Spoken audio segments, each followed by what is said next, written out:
할렐루야. 이 시간 그리스도를 존귀하게 하라는 제목으로 하나님 말씀을 전하겠습니다.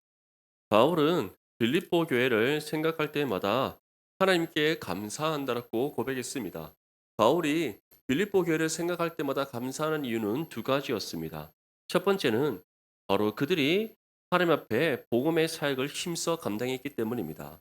그래서 바울은 너희가 첫날부터 이제까지 복음을 위한 일에 참여하고 있다라고 지금 표현하고 있습니다. 다시 말해 바울로부터 복음을 들은 그날로부터 그들이 복음의 사역을 힘써 감당했고 지금까지도 복음 사역을 믿음으로 온전히 감당하고 있음을 바울은 지금 감사한다라고 전하고 있는 겁니다. 두 번째 바울이 감사하는 이유가 있습니다. 이들이 바울처럼 믿음의 희생과 헌신의 삶을 살았기 때문입니다. 다시 말해서 나의 매임과 복음을 변명함과 확증함에 너희가 다 나와 함께 은혜에 참여한 자가 되었다. 바울처럼 예수 그리스도의 이름으로 능력받고 그리스도인한 이유로 박해와 핍박을 받음에도 불구하고 그들이 끝까지 하나님 앞에 신실한 믿음의 삶을 살았기에 바울은 그러한 빌립보 교회의 소식을 들었을 때 하나님께 감사한다라고 지금 표현하고 있는 겁니다. 사랑하는 성도 여러분, 우리 또한 빌립보 교회 성도들처럼 어떠한 상황 속에 있든지 정말 우리에게 주어진 복음의 사명 힘써 감당할 수 있기를 간절히 소망합니다. 그리고 우리가 어떤 형편 가운데 있든지 우리가 정말 주님을 향한 그 믿음 가운데 굳건히 서서 주어진 신앙의 삶을 힘써 살아내는 저와 여러분들 되시기를 바랍니다. 바울은 빌립보 교회가 이러한 믿음의 삶, 또 믿음의 교회로 온전히 세워질 수 있도록 두 가지 기도를 드렸습니다. 첫 번째 기도는 지극히 선한 것을 분별하도록 기도했습니다. 왜 바울이 빌립보 교회 성도들로 하여금 지극히 선한 것, 다시 말해 하나님의 뜻을 바르게 분별할 수 있도록 기도했겠습니까? 악하고 어두운 이 세상 가운데 하나님의 뜻을 바르게 분별하지 않고서는 선한 믿음의 삶을 힘써 감당할 수가 없기 때문입니다. 오늘날 우리가 살아가고 있는 이 시대도 마찬가지입니다. 얼마나 많은 정보가 혼탁되어져 있습니까? 무엇이 옳고 그른 것인가를 분별할 수 없는 시대가 되었습니다. 정보가 많으면 많을수록 우리는 유익할 거라 생각했습니다. 하지만 정보의 홍수 시대에 오히려 우리의 눈과 귀를 가리고 오히려 그 홍수 속에서 헤매게 만드는 그런 시대가 되어 버렸습니다. 이것이 우리의 일상의 삶뿐만 아니라 신앙의 삶까지도 침투해 들어와서 우리로 하여금 내가 느끼지도 못할 그쯤에 이미 세속화되어 버리게 만드는 그런 세상이 되었습니다. 이전에는 마귀와 악한 영의 권세들이 물리적인 방법으로 교회를 핍박하고 그리스도의 삶을 방해했다면 이제는 물리적인 방법이 아닙니다. 이 시대에 우리가 접하고 있는 모든 문화의 혜택 또는 문명의 혜택에 대한 부분들을 가지고 우리의 눈과 귀를 가리고 우리의 생각과 마음을 빼앗아 버리고 있는 그런 시대입니다. 사랑하는 성도 여러분, 이런 악하고 어두운 시대 가운데 우리가 주의 뜻을 바르게 분별하지 않고서는 선한 믿음의 삶을 힘써 살아갈 수 없다는 것을 분명히 기억할 수 있기를 바랍니다. 그래서 언제나 말씀 가운데 깨어 있고 주여로 말씀을 묵상하여서 악한 꾀에 넘어가지 않고 주의 길에 서지 않으며 오만한 자들의 자리에 앉지 아니하고 오직 주의 말씀을 힘써 살아내므로써 하나님의 선을 이 땅 가운데 이루는 거룩한 믿음의 삶이 될 수 있기를 축복합니다. 두 번째 바울은 의의 열매가 가득하기를 기도했습니다. 의의 열매. 의의 열매는 무엇이겠습니까? 바로 우리를 통해 하나님의 뜻이 이 땅 가운데 이루어지는 겁니다. 분명히 기억하십시오. 저를 향한 하나님의 뜻이 있다면 여러분들 각 한 사람 한 사람을 향한 하나님의 뜻이 있습니다. 있습니까? 저는 말씀의 사역자로 부름받았습니다. 그래서 하나님께서 저를 통해 맺고자 하는 열매는 여러분들이 건강한 신앙의 삶을 살아가는 것, 그리고 여러분들을 통해 복음이 세상 가운데 전파되어서 복음의 증인으로서 살아갈 수 있도록 제가 여러분들을 한 명 한 명씩 세워나가는 것. 그것이 제가 하나님 앞에 맺게 되는 의의 열매입니다. 그래서 저는 늘 기도합니다. 하나님, 정말 우리 내당 중보기 성도님들 한 사람 한 사람이 정말 제가 하나님 앞에 자랑할 수 있는 의의 열매가 되게 해 주시옵소서. 할렐루야. 네, 여러분들이 저의 자랑의 얼굴. 아멘. 네. 참 감사한 것은 제가 어제 대구노의 목사의 신년 신년 교류회를 다녀왔습니다. 제가 처음 이제 작년에는 가지 않고 올해 이제 처음 갔었는데 다들 저희 교회 소식을 궁금해하시더라고요. 지금 내당 중보기는 어떻습니까? 어떻습니까? 그래서 제가 요즘 저희는 이렇게 좀 사역을 하고 있고 이번엔 단기 선교도 갔다 왔고 뭐 이런 얘기를 했는데 내당 중보기가 단기 선교를 갔다 올 수 있냐고 뭐 깜짝 놀라시더라고요. 저희는 갔다 왔습니다. 정말 많이 내당 중보기가 정말 많이 발전하고 있네요. 이렇게 그런 얘기를 많이 들었어요. 그러면서 어떤 한 목사님이 이렇게 묻더라고요. 청년부는 한 몇 명쯤 모이나요? 묻길래 이 정도 모입니다 했더니 와 저희 교회보다 더 이제 많은 사람들이 모이는 교회인데 청년부는 그 교회보다 저희가 한 배 정도 더 많더라고요. 분명히 요즘 그만큼 청년들이 모이지 않습니다. 한 100 명쯤 되는 교회에 평균적으로 출석하는 청년들 숫자가 한 3 명, 4명 된다고. 근데 저희는 그거보다 더 많이 모이지 않습니다. 할렐루야. 예, 우리 교회가 더욱더 정말 하나님의 은혜 가운데 발전될 수 있기를 간절히 소망합니다. 이처럼 제가 맺게 되는 열매는 여러분들이 건강한 신앙인으로 서는 것이요. 복음의 증인으로서 이 땅 가운데 힘써 살아냄으로써 하나님 앞에 쓰임받는 믿음의 삶이 되는 것. 그 일을 위해 저는 부름받은 말씀의 사역자입니다. 믿습니까? 그러면 여러분들을 향한 하나님의 뜻은 무엇이겠어요?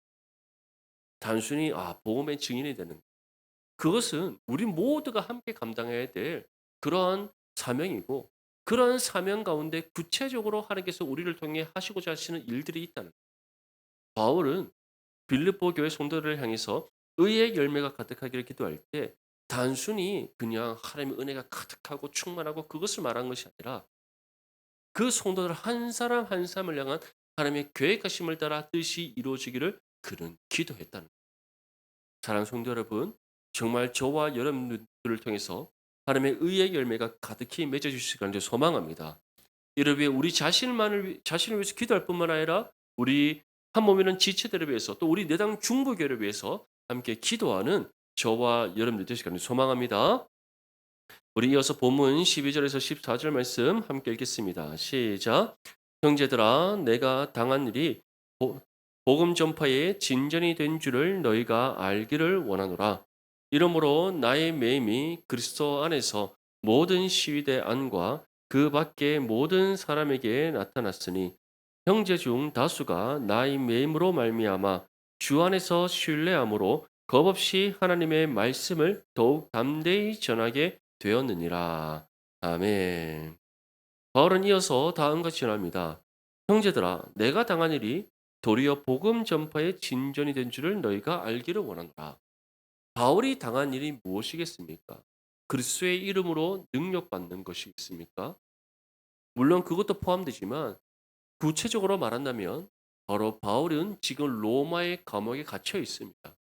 이처럼 복음으로 인하여서 바울이 어려움을 겪고 여러 가지 시험과 환난과 고난의 고통을 겪었는데 이 모든 것이 복음 전파의 진전이 되었다라고 바울은 전하고 있습니다.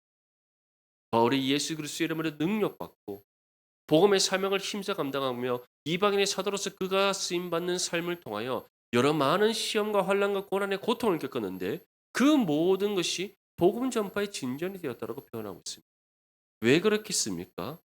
바울은 이와 같은 여러 많은 어려움이 있었지만 그가 이방인의 사도로 부름받아 복음의 사명을 힘써 감당하는 가운데 그리스도의 이름으로 능력받기도 하고 또 여러 많은 환난의 고통이 있었음에도 불구하고 바울은 하나님을 원망하지 않았습니다.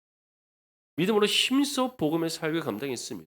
바울은 사도행전 20장 24절 말씀에서 무엇이라고 고백했습니까? 자신이 하나님으로부터 받은 그 예수 그리스도의 복음을 증거하는 그 일을 마치려 하면은 나의 생명조차 조금 더 귀한 것으로 여기지 않는다. 바울은 그 고백대로 살았던 사람입니다. 지금 로마의 감옥에 구금되어 있습니다. 계속해서 재판을 받고 있는 가운데 있습니다. 그러면서 바울은 느끼고 있습니다. 나의 삶의 끝이 다가오고 있구나. 순교의 때가 다가오고 있구나. 그럼에도 불구하고 바울은 절박한 상황에 있음에도 지금 어떻게 하면 자신이 세운 교회와 그 성도들을 더욱더 말씀을 바르게 가르치고 권면하여 건강한 신앙의 삶을 살아가고 아름다운 교회를 세우며 복음 전파에 힘쓰는 믿음의 교회가 될 수 있을까? 그것을 고민하며 에베소 교회를 향해서 빌립보 교회를 향해서 골로새 교회를 향해서 여러 많은 교회를 향해서 서신을 기록하여 전하고 있으며 믿음의 제자들에게 또 말씀의 가르침을 주고 있습니다. 이러한 모든 것 빌립보 교회 성도들이 몰랐겠습니까? 알고 있었던 거예요. 그리고 이러한 바울의 삶의 모습이 빌립보 교회 성도들에게 신앙의 도전이 되고 그들에게 참된 믿음의 하나의 교보제가 되었다. 아, 정말 예수 믿는 삶이란 내가 이 땅 육신의 배분을 쫓아 살아가는 삶이 아니야. 오히려 내가 헐벗고 굶주린다 할지라도 세상으로부터 내가 비난받는다 할지라도 차별당한다 할지라도 예수 그리스도의 이름으로 내가 여러 많은 시험과 환난과 고난의 고통을 겪는다 할지라도 내게 주어진 복음의 삶을 힘써 감당하는 삶. 나의 생명조차 조금 더 귀한 것을 여기지 않는 믿음의 희생과 헌신의 삶으로 살아내는 거고.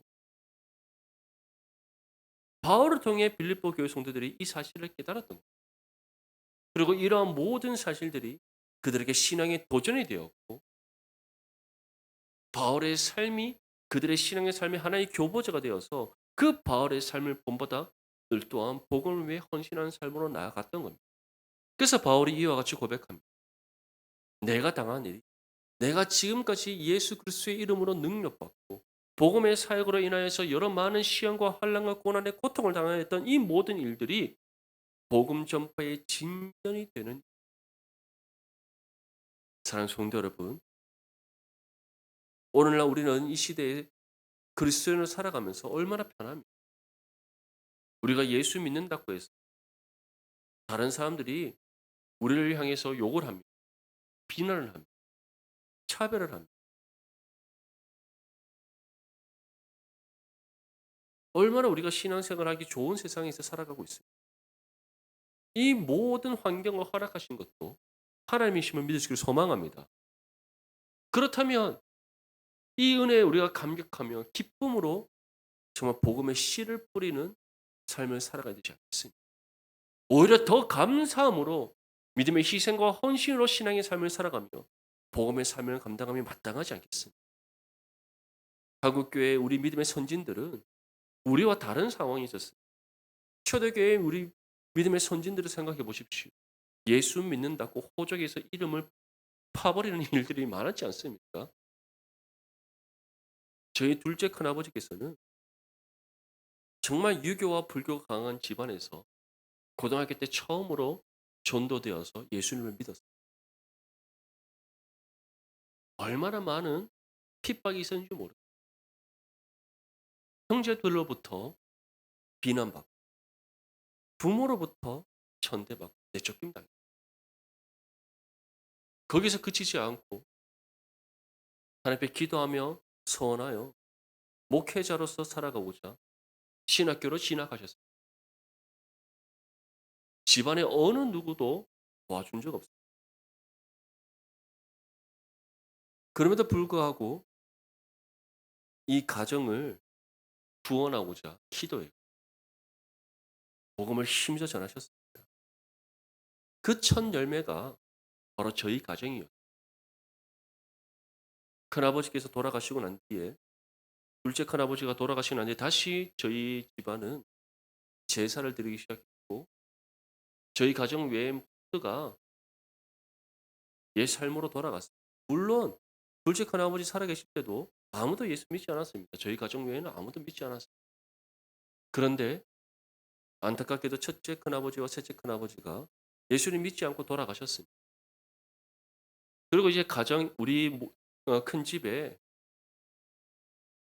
가장 어른이 된 저희 아버지께서 모든 제사 다 없애고 예배를 드리기 시작했습니다. 가족들을 전도하기 시작했어요. 그 결과가 저희 큰 집 모두가 다 예수님 믿고 구원받았어요. 돌이켜보면 저도 어렸을 때 참 큰아버지들로부터 예수님 믿지 않는 첫째 큰아버지, 셋째 큰아버지 또 다른 큰어머니들로부터 이런 얘기 많이 들었어요. 예수 믿는다면서 제사 드린 음식 먹으면 되니. 그냥 말하는 것이 아니라 놀리듯이 한번 저희를 놀리는 겁니다. 음식 먹어도 되니. 예수 믿는다면서 제사에 드린 음식 먹어도 되냐? 그런 비아냥거리는 말들, 놀리는 말들 많이 들었습니다. 제사 드리지 않는다고 저희 가정은 늘 한쪽 견에 따로 식사를 했습니다. 가족의 모임에 참여하지 못하게 하는 거예요.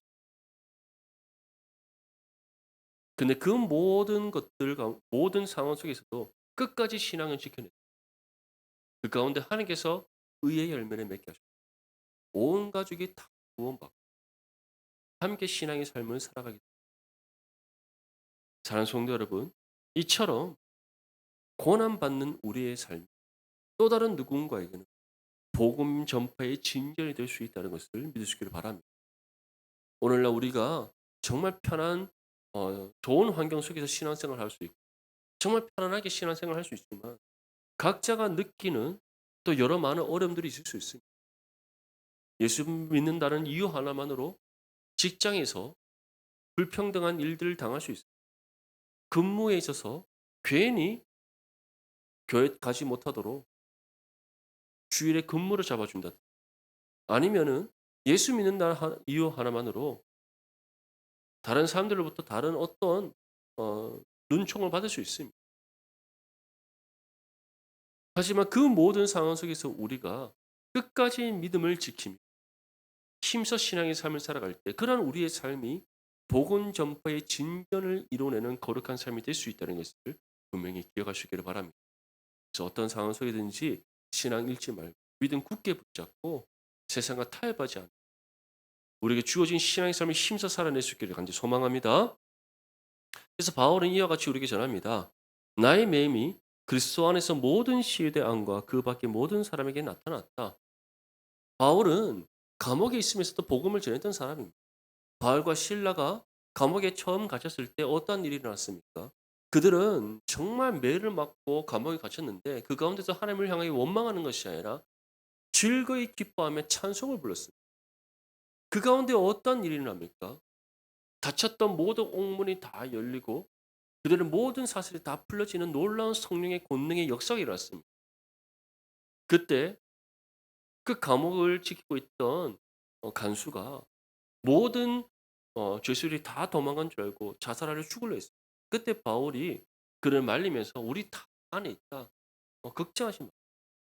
그러고는 그 간수가 이제 바울과 실라를 모시고 자기 집으로 가서 복음을 듣고는 그와 그 모든 가정이 다 예수를 믿고 구원받는 역사가 일어났어요. 이처럼 바울은 어떠한 곳에 있든지 어떤 삶의 형편 가운데 있든지 복음을 전했던 사람입니다. 실행의 삶을 살았던 사람이며 그리스도의 살아계심을 증거했던 사람이었습니다. 이러한 바울의 삶이 빌립보 교회 성도들에게는 신앙의 본이 되는 삶이었고 그들이 처해 있는 모든 상황을 이겨내어 바울처럼 신앙의 삶을 힘써 살아낼 수 있는 힘의 원동력이 되었다. 사랑하는 성도 여러분, 정말 우리 모두가 이처럼 바울처럼 정말 어떠한 상황 속에 있든지 복음을 삶으로 살아내고 정말 믿음 굳게 붙잡고 살아감으로써 서로가 서로에게 선한 은혜의 영향력을 발휘할 수 있기를 소망합니다. 그래서 이러한 바울의 삶을 그들이 본받고 바울의 삶을 통해 그들이 신앙의 도전을 받아서 다음 같은 삶을 살았습니다. 14절 말씀 끝에 보면 겁없이 하나님의 말씀을 더욱 담대히 전하게 됩니다. 누가 그렇게 했다는 겁니까? 형제 중 다수. 빌립보 교회에 있는 성도들 중 다수가 바울처럼 더욱더 담대히 하나님의 말씀을 전하는 삶을 살았다라고 바울이 전하고 있습니다. 우리는 이제 기록된 이 하나님의 말씀을 통하여 우리 어, 바울의 삶을 배울 수 있습니다. 바울뿐만 아니라 예수님의 삶을 배울 수 있습니다. 우리 신앙의 선진들의 삶을 배울 수가 있습니다. 믿음의 선조들의 삶을 배울 수가 있습니다. 그것을 배우는 것을 그치지 않고 우리의 삶으로 실천하는 저와 여러분들이 될 수 있기를 간절히 소망합니다. 그런 우리의 삶을 통해 놀라운 하나님의 권능이 이 땅에 나타나고 그런 우리의 삶을 통해 하나님께서 의의 열매를 이 땅 안에 맺으신다는 사실을 분명히 기억하며 우리에게 주어진 신앙의 삶을 힘써 살아낼 수 있기를 소망합니다. 우리 15절에서 18절까지 말씀 함께 읽겠습니다. 시작. 어떤 이들은 투기와 분쟁으로 어떤 이들은 착한 뜻으로 그리스도를 전파하나니 이들은 내가 복음을 변증하기 위하여 세우심을 받은 줄 알고 사랑으로 하나 그들은 나의 매임에 괴로움을 더하게 할 줄로 생각하여 순수하지 못하게 다툼으로 그리스도를 전파하느니라. 그러면 무엇이냐? 거칠애로 하나 참으로 하나 무슨 방도로 하든지 전파되는 것은 그리스도니 이로써 나는 기뻐하고 또한 기뻐하리라. 아멘. 빌립보 교회 많은 성도들이 이제 바울을 본받아서 복음 사역을 심사 감당했습니다. 이때 두 가지 방법으로 복음을 전하는 사람들이 나타났습니다. 첫 번째는 투기와 분쟁으로 복음 사역을 감당하는 사람들이고 두 번째는 착한 뜻으로 복음을 전하는 사람. 투기와 분쟁으로 했다는 것은 육체 욕심에 이끌려 복음을 전했다는 것을 뜻합니다. 다시 말해 자신이 복음을 힘써 전하여서 그 복음을 전한 사역을 통하여 하나님께서 열매 맺게 하셨을 때 그것이 하나님께 영광 올리드리기 위한 사역, 올리드리기 위한 것이 된 것이 아니라 자신을 통해서 이루어진 모든 일들을 누구의 자랑으로 삼았다는 겁니까? 자기의 자랑으로 삼았다. 그래서 투기와 분쟁이라는 것은 내가 잘났니, 네가 잘났니 서로 그렇게 시기하고 다투었다는 것을 뜻하는 겁니다. 착한 뜻으로 했다는 것은 믿음의 겸손함으로 오직 하나님의 영광을 위해 복음사를 감당했다.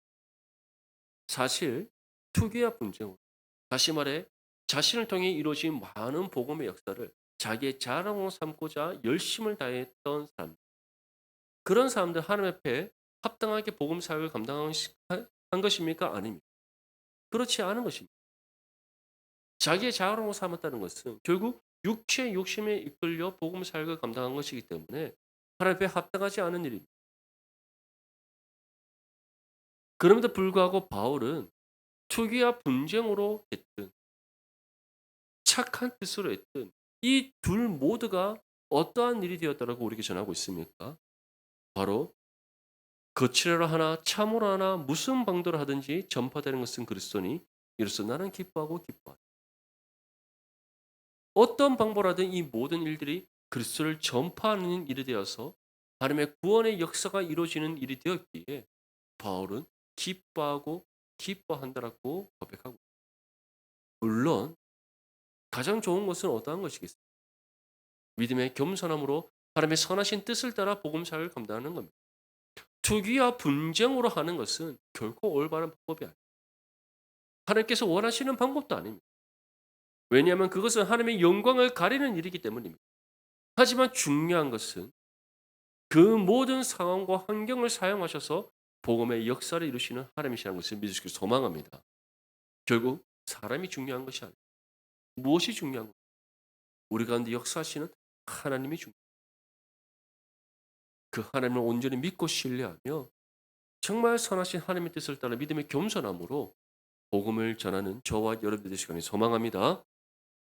바울이 빌립보 교회에 대한 이 말씀을 전하면서 왜 계속해서 복음 사역에 대한 말씀을 전하겠습니까?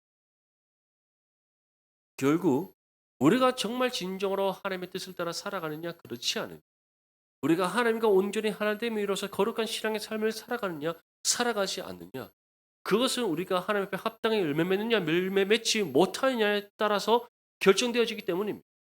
그리고 하나님 앞에 합당히 열매를 맺느냐 열매 맺지 않느냐는 무엇을 통해 이루어집니까? 우리가 복음의 사명을 힘써 감당하느냐 감당하지 않느냐를 통해서 이루어지는 한평생 신앙의 삶을 살아갑니다. 입술로 복음 전하지 않는다. 복음을 나의 삶의 가장 자랑으로 여기며 정말 복음을 전하는 삶을 살아가지 않는다. 참된 신앙의 삶이라 할 수 있겠습니다. 복음으로 인하여서 우리가 여러 가지 시험과 환난과 고난과 고통을 겪을 수 있는데 그것이 두려워서 내가 그리스도인됨을 감추고 복음을 자랑으로 여기지 않는, 복음을 전하지 않는, 정말 예수 믿는 참된 신앙의 삶이라 할 수 있겠습니다. 그럴 수 없는 겁니다. 그래서 바울은 나의 매임이 복음 전파의 진전이 되었고 나의 매임을 통하여서 많은 믿음의 형제들이 나와 함께 복음의 살과 감당하는 삶을 살았고 오직 그리스도만이 전파되는 놀라운 은혜의 역사가 이루어졌다라고 바울은 전하고, 사랑하는 성도 여러분, 저와 여러분들이 예수를 믿는 그 믿음 가운데 주어진 복음의 사명 심사 감당하여서 정말 복음 전파의 진전을 이뤄가고 하나님 앞에 합당한 의의 열매 맺는 그 거룩한 믿음의 삶이 되시길 간절히 소망합니다. 그래서 우리가 서로가 서로의 삶을 바라보면서 이 나뿐만 아니라 또 우리 이 성도를 통해서 복음 전파의 진전이 이루어지고 의의 열매가 그런 여러 많은 우리가 열매 맺음을 보면서 함께 기뻐하고 기뻐할 수 있는 거룩한 믿음의 성도들이 되시기를 축복합니다. 우리 마지막으로 19절에서 21절까지 말씀 함께 읽겠습니다. 시작. 이것이 너희의 간구와 예수 그리스도의 성령의 도우심으로 나를 구원에 이르게 할 줄 나의 간절한 기대와 소망을 따라 아무 일에든지 부끄러워하지 아니하고 지금도 전과 같이 온전히 담대하여 살든지 죽든지 내 몸에서 그리스도가 존귀하게 되게 하려 하나니 이는 내게 사는 것이 그리스도니 죽는 것도 유익함이라. 아멘. 바울이 빌립보 교회를 위해서 기도하고 그들을 위해서 감사함으로 간구했듯이 빌립보 교회 성도들도 바울을 위해서 기도했습니다. 무엇을 위해 기도했습니까? 바로 바울이 예수 그리스도의 성령의 도우심으로 온전히 구원에 이를 수 있도록 기도했다는 것. 이것은 다시 말해 바울이 끝까지 하나님으로부터 받은 그 사명을 온전히 감당하는 삶이 될 수 있도록 기도했다는 것. 그래서 바울은 그들의 간구와 성령의 도우심으로 내가 구원에 이르게 될 줄 안다. 이것은 다시 말해 내가 맡겨진 사명 온전히 감당하고 주님 품으로 돌아갈 것을 내가 믿는다라고 고백하고 있습니다. 그러면서 다음과 같이 전합니다. 나의 간절한 기대와 소망을 따라 아무 일에든지 부끄러워하지 아니하고 지금도 전과 같이 온전히 담대하여 살든지 죽든지 내 몸에서 그리스도가 존귀하게 되리라. 바울은 내가 살든지 죽든지 상관하지 않아. 어떤 상황과 형편 가운데 있든지 전혀 걱정하거나 두려워하지 아니하고 오직 그리스도가 존귀하게 되도록 자신에게 주어진 복음의 사명을 심사 감당함을 분명히 전하고 있습니다. 사랑하는 성도 여러분, 우리가 이 바울의 삶이 우리의 삶이 될 수 있게 간절히 소망합니다. 어떤 상황 속에 있든지 형편 가운데 오직 그리스도가 존귀하게 될 수 있게 우리에게 주어진 복음의 삶이 심사 감당할 수 있기를 바랍니다. 복음의 진리 가운데 거하는 삶이 될 수 있기를 바랍니다. 복음을 삶으로 살아내는 거룩한 믿음의 삶이 될 수 있기를 소망합니다. 그래서 우리를 통해 하나님의 살아계심을 증거드립니다. 우리를 통해 하나님의 은혜가 세상 가운데 흘러가고 우리를 통해 그리스도의 사랑이 증거되며 우리를 통해 복음의 능력이 나타나서 이 세상이 변화되어지는 놀라운 하나님의 구원의 역사가 이루어질 수 있기를 간절히 소망합니다. 그것이 어떠한 것이다? 우리를 통해 그리스도가 존귀하게 되는 분명히 믿으시기를 간절히 소망합니다. 오늘 이 말씀 우리 마음에 새기면서 결단할 수 있기를 바랍니다. 하나님, 정말 우리 또한 바울처럼 어떤 상황과 형편 가운데 있든지 복음의 사명을 심사 감당하기. 그러나 우리의 삶을 통해 복음 전파의 진전이 이루어져서 의의 열매가 맺어지는 삶이 되게 해 주시옵소서. 오직 그리스도만을 존귀하는 삶이 되게 해달라고 함께 기도하시고 또 이러한 믿음의 삶을 살아감으로써 하나님부터 착하고 충성된 자라 칭찬받는 저와 여러분들의 삶이 될 수 있기를 주님의 이름으로 축복합니다.